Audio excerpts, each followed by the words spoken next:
Shalom, shalom saudaraku yang dikasihi Tuhan.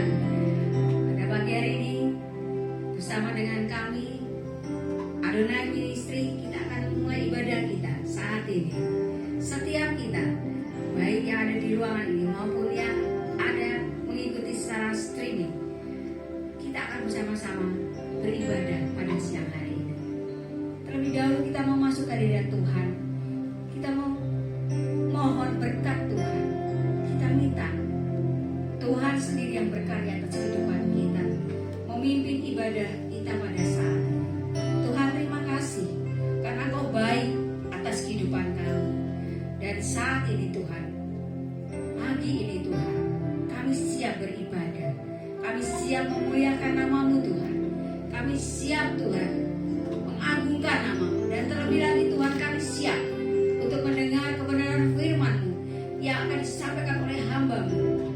Berkati kami Tuhan, berkati ibadah ini Tuhan. Setiap kami yang menyaksikan secara live streaming, Tuhan, jamah kami. Setiap beban persoalan yang kami hadapi ketika kami mengikuti ibadah saat ini Tuhan, kami dipulihkan, kami mendapatkan pencerahan Tuhan, kami menemukan kekuatan Tuhan yang bersama dengan Engkau. Dan juga setiap kami yang mungkin mengalami sakit penyakit dalam tubuh kami diringankan, bahkan kami beroleh mukjizat Tuhan, kesembuhan daripada Engkau saja. Tuhan, pimpin kami, sertai kami Tuhan saat ini, karena Engkau adalah Bapa yang setia, Bapa yang senantiasa bersama-sama dengan kami, yang tidak pernah meninggalkan kami Tuhan. Apapun kondisi kami, Tuhan tetap bersama-sama dengan kami. Mari kita memuliakan nama Tuhan, kita mengagungkan namanya, kita mengatakan Bapa, Engkau setia.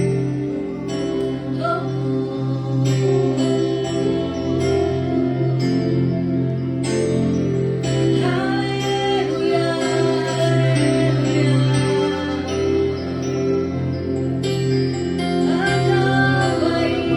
Engkau baik Tuhan.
Yesus adalah sahabat kita.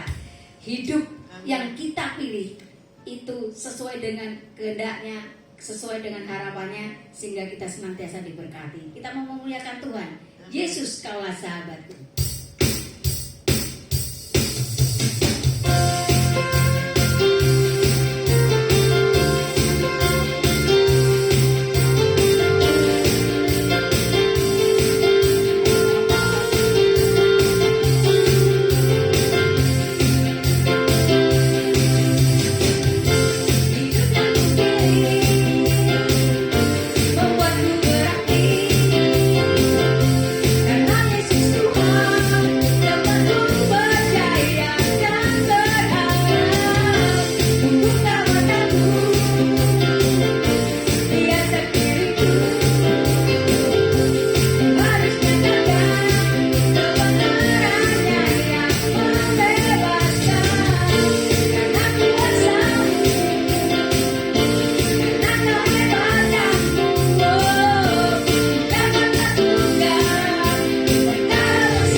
Saatnya bagi kita untuk mendengarkan kebenaran firman-Nya. Kita mempersiapkan hati kita, ibarat tanah kering yang senantiasa merindukan air. Demikianlah jiwa kita merindukan firman-Nya. Ya Allah, Engkaulah rinduku. Kita akan persiapkan hati kita melalui pujian ini. Kita merindukan kasih Allah, hadirat-Nya dalam kehidupan kita, sehingga firman Tuhan tidak sia-sia dapat kita, menjadi berkat kekuatan buat kita.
membagikan kebenaran firman Tuhan, yaitu tentang janji Tuhan luar biasa.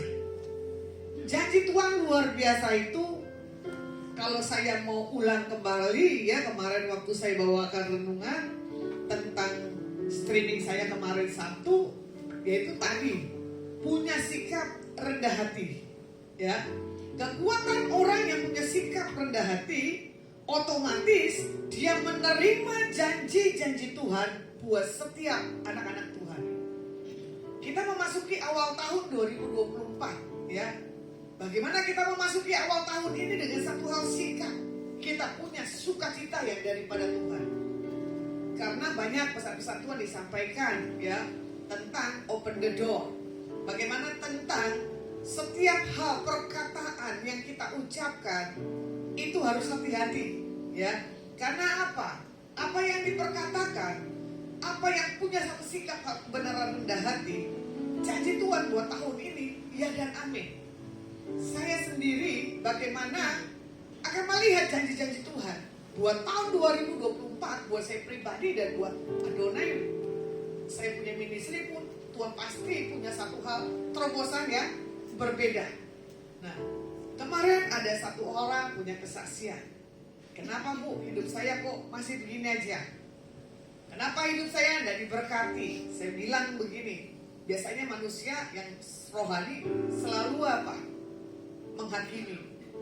Selidiki dulu dosamu apa. Nah itu salah. Ya, tidak boleh ada penghakiman. Janji Tuhan itu nggak digenapi. Tuhan tahu bagaimana orang ini bisa dijawab sikapnya seperti apa. Ya kan? Makanya dibilang apa?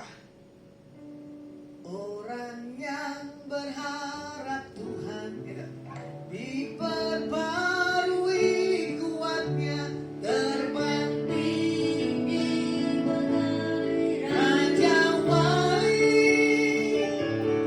berlari tiada pernah, berjalan tiada lelah, ajarku harapkan Tuhan. Kalau kita selalu berkata Tuhan, harapanku cuma Engkau, gak ada yang lain ya.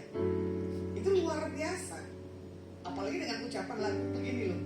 Selain Kau, tiada yang lain gitu. Gak ada yang lain, cuma apa? Kasih Tuhan Yesus dalam setiap kehidupan kita. Makanya kenapa ada banyak orang hari-hari ini ya belum sampai di dalam setiap janji-janji Tuhannya. Kembali, bagaimana kita mencari Tuhan dalam setiap kehidupan hari lepas hari. Tuhan mengingatkan perjanjiannya dalam setiap kita anak-anak Tuhan. Iya dan amin. Makanya ya saya katakan begini ya. Firman Tuhan katakan apa? Ingatkan aku kalau aku lupa. Nah, Tuhan aja bisa lupa bicara di atas Yesaya. Makanya kenapa janji itu tidak pernah terjadi? Karena apa? Kita nggak bilang sama Tuhan, Tuhan, aku kan minta begini, bukankah Engkau berjanji? Nah, gitu. Seperti langit kan biru, itu lagunya gimana?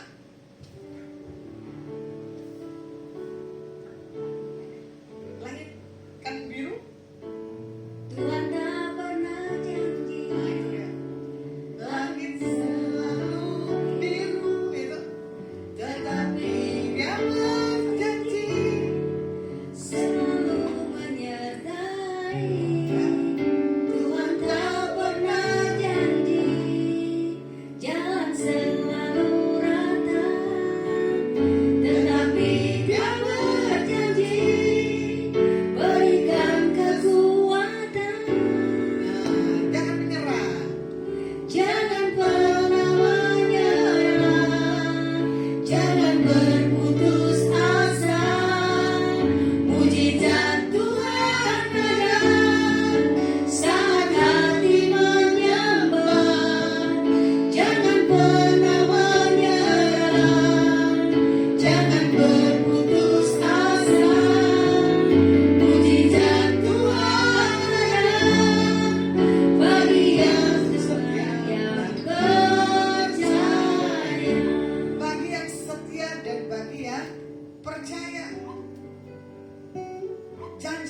manusia itu belum jelas. Ya, saya banyak dijanjikan dengan umat-umat Tuhan, tapi untungnya kuping saya dan saya bukan yang orang berhalusinasi. Orang yang selalu yaitu menuntut orang itu berjanji. Kadang banyak umat Tuhan bilang begini, nanti ya kalau ini berhasil. Bahkan kadang bilang begini, saya sayang kamu, apa yang kamu mau nanti saya taglikan. Bahkan orang bilang begini, kok Bu jarang sekali sih kamu bilang kata I love you atau thank you. Oh, itu mahal bagi saya. Karena apa? Komitmen. Contoh, kemarin ada orang datang ke tempat ini, dia berbicara, tapi roh dalam diri Tuhan dalam diri saya itu kuat. Orang ini integritasnya bagus, tapi memang saya ingin ketemu orang ini dan saya mau ngomong. Entah kenapa terkonek. Itu Tuhan ketemukan. Sampai saya bilang begini, Pak, boleh saya peluk kamu? Tapi dengan pelukan kasih Tuhan. Saya lihat orang yang punya satu hal, kerendahan hati, sikap yang jujur dan tulus, dan bisa dibohongin. Karena apa? Ada sesuatu hal yang berbeda. Karena apa? Orang yang punya satu kerendahan hati dan ketulusan, dia pasti akan menerima setiap janji-janji Tuhan, walaupun ya masih kita tunggu. Makanya saya ulang kembali, ada kesaksian dari satu community saya punya, Dedi melihat Instagram orang ini, kamu lagi mau kemana? Saya sedang menanti menerima apa yang diperkatakan Tuhan dalam diri saya, janjinya pasti digenapi. Wih, keren. Saya bilang boleh juga nih. Terus saya terkesima bilangnya begini, di tahun 2024 kita joget aja, ya kan? Jadi orang mau apa dan gimana kita joget aja. Saya bilang ya benar juga. Orang yang menari, orang yang bersuka cita dalam Tuhan pasti punya beban apapun, gak akan sampai merusak kita punya organ tubuh. Makanya kelihatan kok orang yang punya beban dan dari apa? Wajahnya. Kelihatan dari apa? Tingkah dan perjalanannya. Orang yang belum dipulihkan selalu punya kepahitan dalam dirinya. Selalu kehadirannya membawa permasalahan demi permasalahan. Selalu bawa pertengkaran demi pertengkaran. Beda. Orang yang punya satu hal yang daripada Tuhan, ya, dia punya satu hal, kehidupannya itu yang jauh di luar batasan dari setiap kehidupannya, ya. Makanya di sini, kalau kita punya satu hal keintiman melekat kepada Tuhan, kita bisa tahu janji Tuhan pasti terjadi. Kita lihat Kejadian 9 ayat 9, firman Tuhan katakan begini, sesungguhnya aku mengadakan perjanjianku dengan kamu dan dengan keturunanmu. Ini firman Tuhan sudah katakan, ya.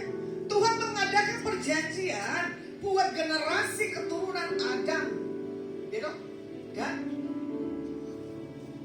Maria.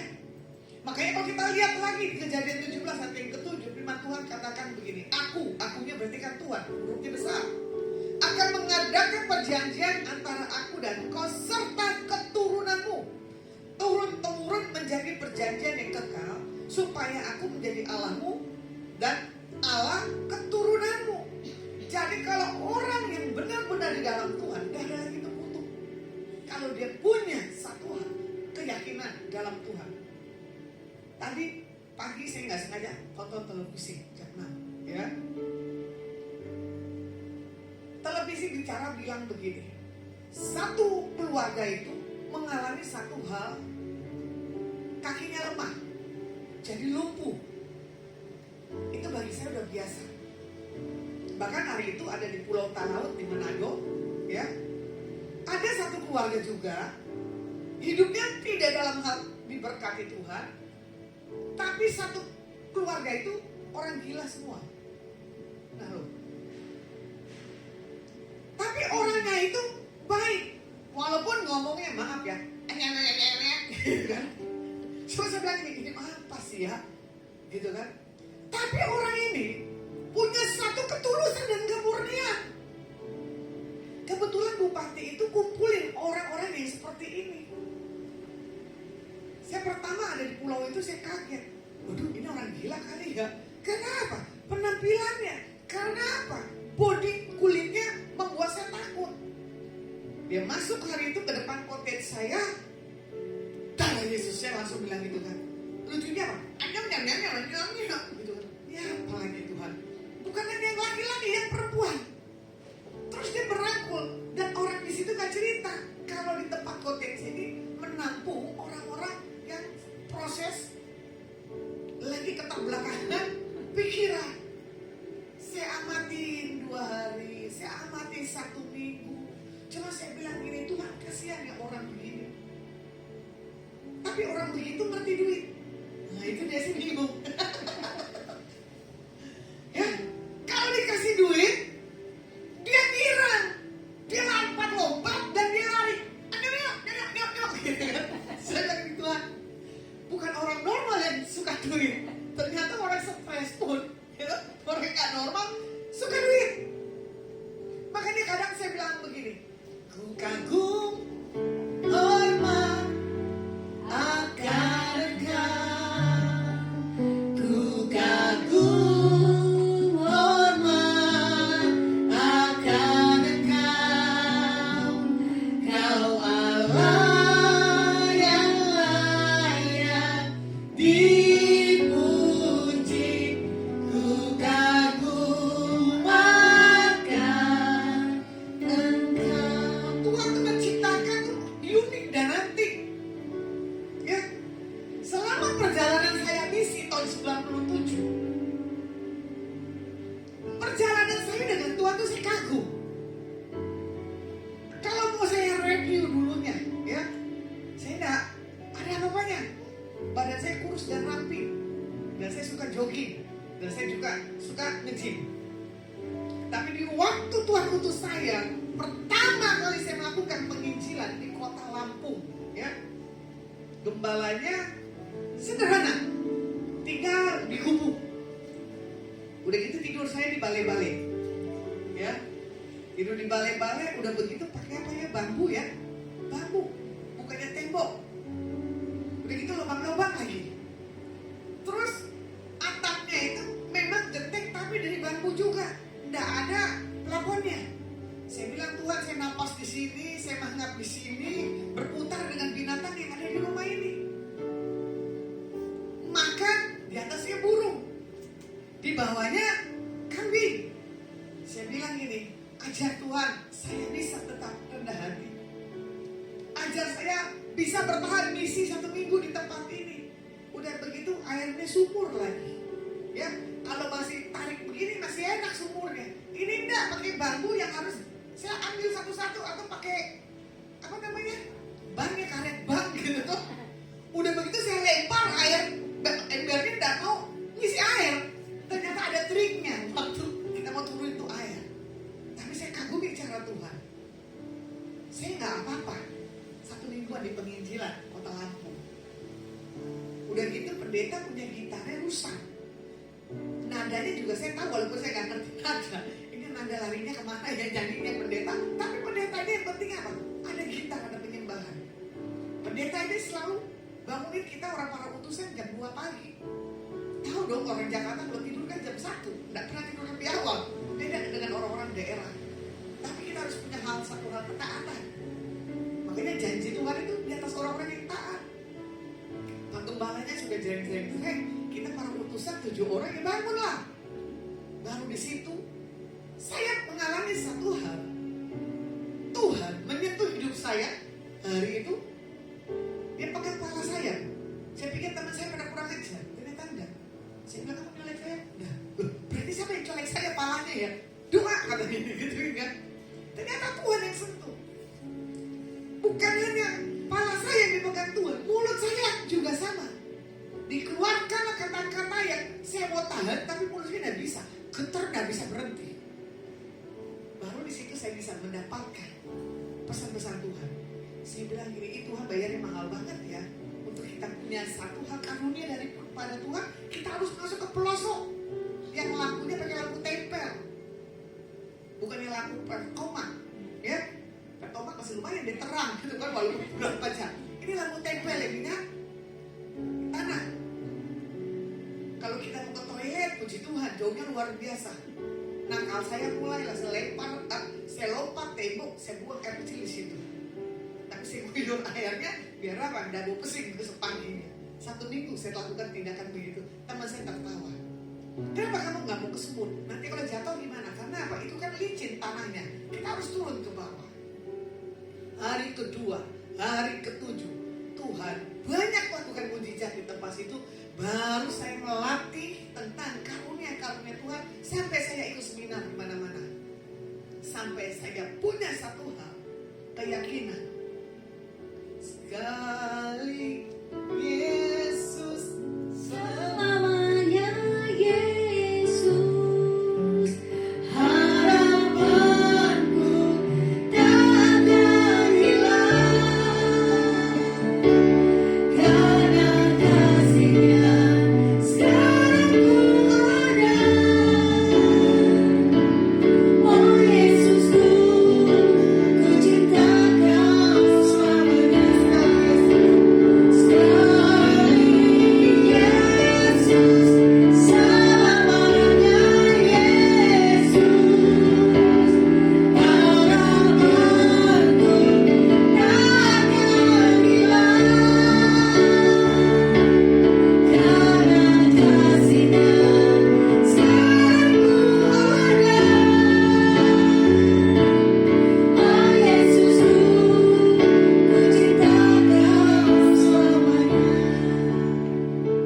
Orang yang rendah hati, orang yang mau terima janji Tuhan, dia nggak akan lari daripada Tuhan Yesusnya.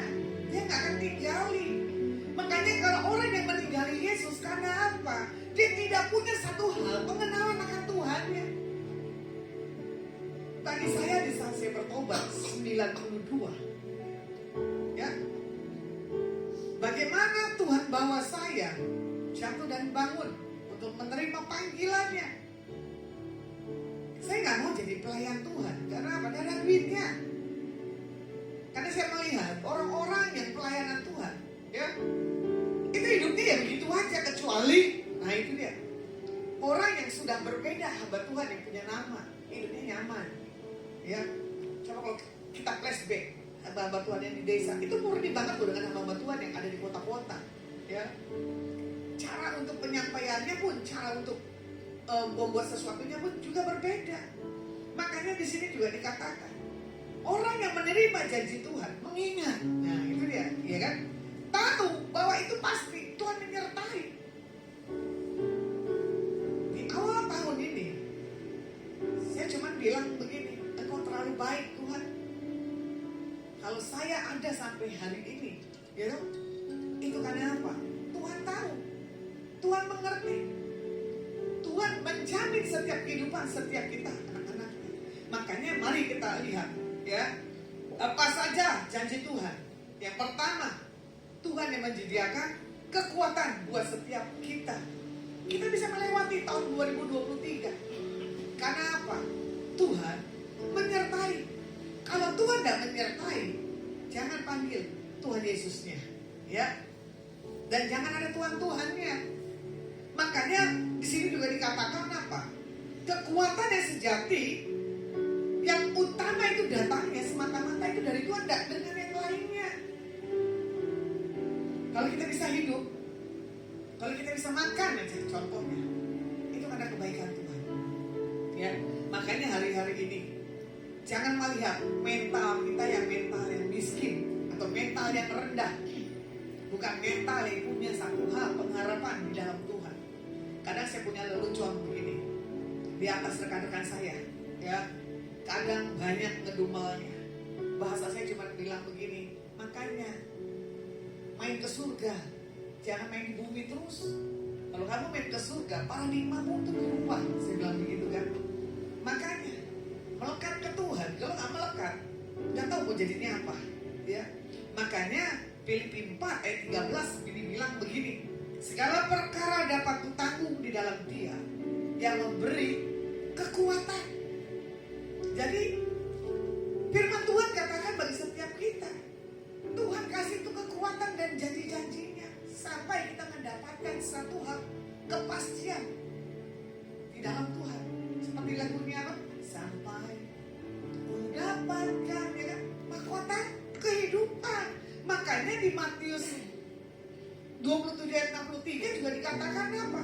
Dan mereka berkata, Tuhan kami ingat bahwa si penyesal itu sewaktu hidupnya berkata, sesudah 3 hari aku akan bangkit. Orang sesat aja bisa tahu pesan Tuhan, dia akan bangkit di hari ketiga. Makanya kebangkitan dalam kehidupan kita dibangun dengan roh yang kuat. Yang kedua, Tuhan akan berperang buat kita. Nah, ini dia. Jangan yang Tuhan di belakang, Tuhan yang harus di depan. Makanya Tuhan berperang bagi kita, bukan berarti kita harus leye-leye, malas-malasan. Nggak bisa. Makanya Tuhan yang berperang miliki satu hal keintiman dengan Tuhan. Doa, pujian, penyembahan, baca Alkitab dan puasa. Nah, ketika kita rasa nggak kuat lagi, lawan apa yang dalam diri kita. Persoalan kehidupan pasti ada. Cuman kalau kita berharap kepada Tuhan, itu luar biasa. Contoh, berapa hari yang lalu saya pelayanan doain orang sakit. Entah kenapa 2 hari yang lalu, yaitu roh itu masuk di depan pintu kos saya. Saya bilang begini, dalam nama Yesus Masih keluar, nyakau. Saya bilang, ada apa ya Tuhan? Di situ langsung jantung saya bebek, wah ini nggak beres. Saya langsung bahasa roh. Saya langsung ambil sikap doa. Akhirnya esoknya saya ketemu, doakan orang ini punya kesaksian. Maaf, itu jam 9 atau jam 10 kejadian. Loh, kok ibu ngerti? Oh, berarti spirit itu coba masuk ke dalam diri saya dan coba nyerang saya. Jadi orang yang kita layani kalau kita melekat ke Tuhan, ditaruh beban orang itu di atas hidup kita. Untuk apa? Kita syafaati. Supaya apa? Dia nggak terhilang hidupnya dengan kuasa kegelapan. Bahkan di saat kita tidur, ya, Tuhan sanggup memberkati. Mazmur 127, ya kan? Berkat Tuhan juga atas orang yang tertidur. Betul nggak? Mazmur 127 ayat berapa tuh? Waktu tidur pun Tuhan berkati. Karena Tuhan tahu kita sudah melakukan menyenangkan hati Tuhan. Dan Tuhan yang menyenangkan hati kita. Nah, makanya kalau ada orang yang menolong hidup kita, itu Tuhan yang kirim, Tuhan yang utus. Untuk apa? Kita mengalami satu hal, jawaban. Contoh hal yang terkecil, ya. Saya hari itu ingin makan ini, gitu kan. Tiba-tiba dibilang begini, ibu di mana? Kenapa? Saya ada di kos. Saya mau kirim makanan ini. Loh, sebentar bu, kok Tuhan tahu ya saya ingin mau makan ini? Saya malas keluar kos. Cuman kemarin aja kepepet, saya malas keluar. Saya masak Indomie. Saya punya stok Indomie itu 10. Untung mbak kosku udah lihat di kosku ada Indomie. Kalau ada, mbak kosku udah marah, ya. Terus saya posting di atas teman, loh, kok makan Indomie? Iya, karena apa? Malas keluar. Karena apa? Saya menikmati saat saya rest dulu sama Tuhan. Kalau saya rasa body nggak mampu, saya nggak mau keluar. Ya, nah makanya dibilang begini, Tuhan yang berperang, Tuhan yang kasih kekuatan bagi setiap kita anak-anak Tuhan. Bagaimana yang ketiga, Tuhan bilang begini, Tuhan punya rencana terbaik buat setiap kehidupan kita di Pedalet 5784, open the door, ya. Percaya. Tuhan tidak pernah merancangkan kecelakaan atau sesuatu yang buruk bagi setiap orang-orang yang berharap kepada Tuhan. Ya, orang yang berharap Tuhan diperbarui kuatnya depan tinggi badan Raja Wali. Berjalan tiada menang, berlari tiada lelah. Ajarku harap kau Tuhan. Orang yang berharap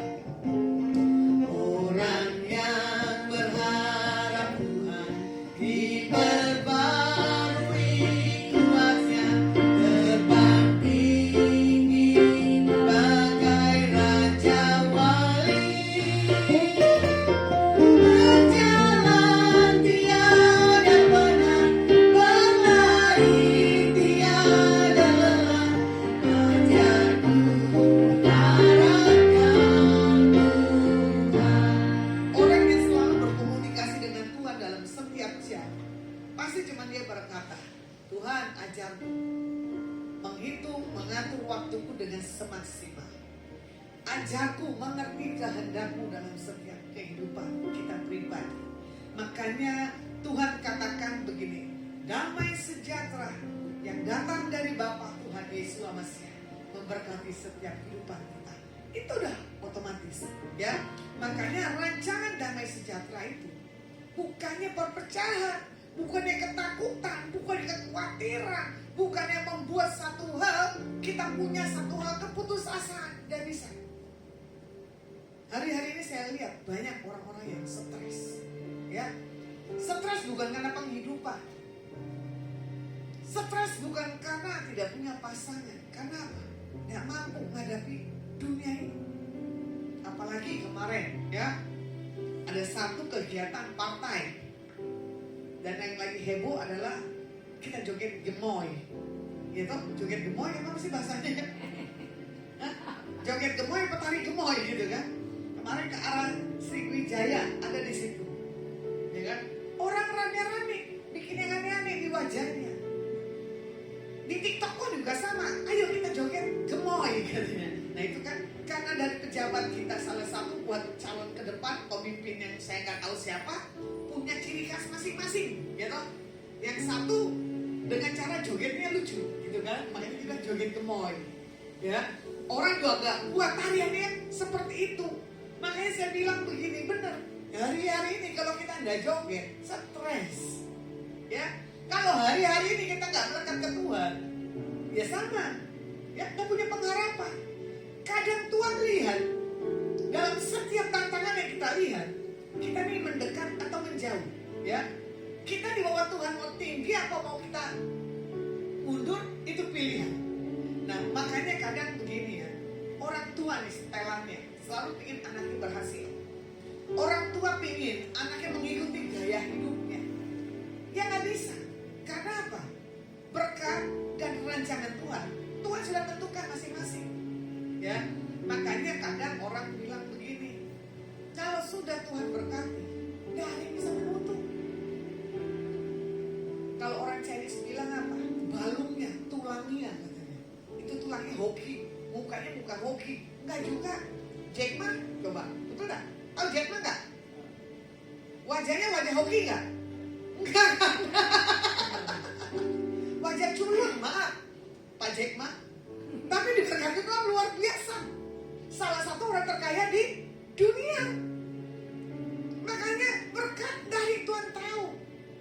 Contoh, kemarin saya ada di tempat rumah anak raja. Wih, keren sekali. Menampung anak terlantar. Itu yang saya nggak suka. Udah benar anak raja jangan ada kata terlantarnya. Saya diajak. Saya lihat itu bayi ada 16 orang di situ. Saya menangis. Orang yang ingin punya keturunan, Tuhan tidak kasih. Tapi kalau orang yang berbuat dosa, Tuhan kasih. Tapi kalau orang yang tidak menginginkan kelahiran anak, tapi Tuhan juga kasih. Walaupun caranya dititipin. Ada satu anak situ saya lihat, bayi, baru saya nongol, udah kasih senyum. Jatuh hatilah saya di atas anak ini. Coba saya bilang, ini kok mirip ya wajahnya sama saya ya. Terus saya godain, makin dia punya reaksi. Coba saya bilang, iya Tuhan, orang yang diberkati ya seperti anak kecil baik ini. Dia nggak tahu. Contoh misalkan, ini saya preman atau saya pendeta, baik ini kan nggak mengerti, ya kan? Tapi Tuhan mau kita seperti baik itu. Di saat dijumpai siapapun, ya itu baik itu polos. 16 orang itu saya pegang, saya kasih senyum. Yang tidur pun saya colek-colek. Memang dari dulu saya suka anak kecil. Apalagi kalau anak kecil itu perempuan, wih saya paling suka sekali. Ya, kenapa? Bisa didandani. Di situ saya melihat, coba kalau manusia pribadinya seperti bayi itu, wah, berkat itu pasti luar biasa. Dan bayi itu nggak pernah mikir, saya mau makan apa, mau minum apa, gitu, mau susunya jenis apa, nggak pernah mikir. Tapi ada itu berkat Tuhan, gitu, di atas bayi-bayi yang dianggap orang tuanya. Cuma saya bilang begini, kita nggak tahu masa depan anak ini. Ada juga orang menikah, nanti itu berhasil, baru saya mau punya keturunan, udah berhasil, nggak punya keturunan, telat. kita. Betul nggak Bu Benis? Kamu pernah pikir nggak kamu bisa hidupin anak berdua, Pak Om? Nggak pernah pikir kan? Kamu pernah pikir nggak kalau kasih kebahagiaan di atas istrimu? Enggak kan? Kamu yang belum menikah, jangan takut menikah. Ya, orang gila aja punya keturunan. Ya, orang pemulung aja anaknya banyak loh. Saya kaget. Tuhan, kok dia bisa hidup? Saya nggak punya laki, nggak punya anak, ya hidupnya begini terus. Berkatnya karena apa? Berpasang-pasangan, sama penginjilan, berdua-duaan.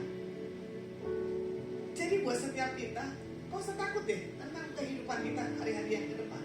Ya, bagaimana di sini juga dikatakan jangan punya pikiran tentang hal keadaan yang menakutkan diri kita.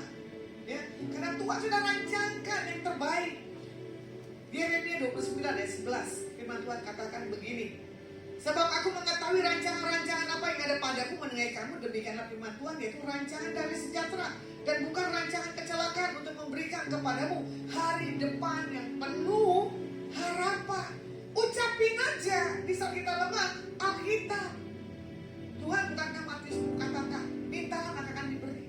Ya iya. Tuhan bukankah Yakobus katakan, doa orang benar. Ya iya. Perkatakan di saat kita tuh lemah. Nah, makanya perkatakan lagi. Iblis lihat ya, apa yang tertunda di 2023 harus tergenapi buat tahun 2024 ini. Itu yang harus kita perkatakan.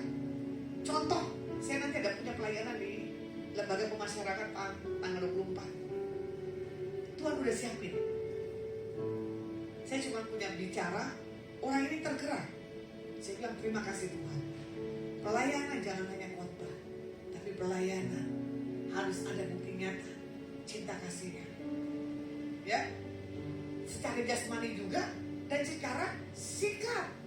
Itu ya bisa menyentuh buat setiap mereka.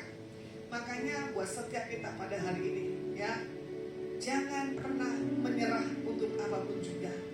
Dan sebagai ayat penutupnya, ya, Yeremia 33 ayat ketiga, firman Tuhan katakan, berserulah kepadaku, maka Tuhan akan menjawab engkau dan akan memberitakan kepadamu hal-hal yang besar dan yang tidak terpahami, yang ini hal-hal yang tidak kau ketahui. Hanya berseru, ya, meminta kepada Tuhan, dan Tuhan akan memberi dan akan memberitahukan hal-hal yang nanti kita akan pasti dapatkan. Ya, makanya buat tahun ini saya bilang, Tuhan kasih saya rumah buat Adonai, kasih saya kendaraan. Gimana caranya Tuhan? Saya tidak tahu. Tapi buat tahun ini saya tahu, saya sudah terima dan sudah terjadi di depan mata. Oke, firman saya cukupkan, kita angkat pujian. Terima kasih Tuhan.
Terima kasih Bapak, terima kasih Yesus, terima kasih Roh Kudus buat kasih dan kebaikan-Mu.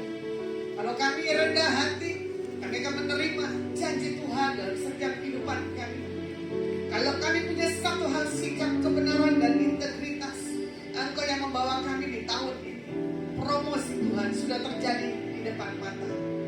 Hamba-Mu selesai berbicara, ialah pengurapan hikmat buat yang di tempat ini, maupun yang lain, maupun siaran bulan. Berkat-Mu juga sama turun bagi setiap mereka. Diberkati menara doa Paulus Tuhan. Diberkati Pak Bosunto, istri, anak, mantu, dan cucu, dan keluarga besar, dan usaha. Diberkati RT, RW, lurah, camat, wali kota, bupati, dan gubernur. Diberkati menteri. Diberkati para panglima, darat, udara, laut, dan kepolisian. Kami berkati buat pilkada tanggal 14 Februari. Shalom-Mu turun buat pilkada. Indonesia mengalami transformasi dan pemulihan. Dan kami akan melihat hal yang terbaik terjadi buat bangsa kami Indonesia. Hamba-Mu selesai berbicara dan akan tinggalkan tempat ini. Kami meminta berkat yang datang daripada Tuhan. Pulang dan bawalah berkat yang terbaik yang datang dalam nama Bapa, Putra, dan Roh Kudus. Biar apa yang kalian pegang, kalian kelola buat hari-hari ke depan. Dibuat Bapak Yahweh berhasil. Yang sudah terima berkat Tuhan, mari kita sama-sama angkat kata